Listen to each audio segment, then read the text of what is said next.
मुंबईतील तुळशी तलाव तुडुंब भरलाय। तुळशी तलावामधून आता मुंबईकरांना दररोज 2 कोटी लिटर पाणी मिळणार आहे। मुंबईतील तुळशी तलाव तुडुंब भरला। मुंबईमध्ये जोरदार पाऊस होतोय।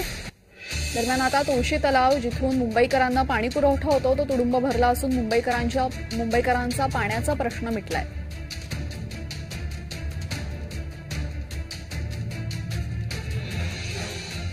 ज्या तलावामधून मुंबईकरांना पाणी पुरवठा होतो तो तुळशी तलाव आता तुडुंब भरलाय।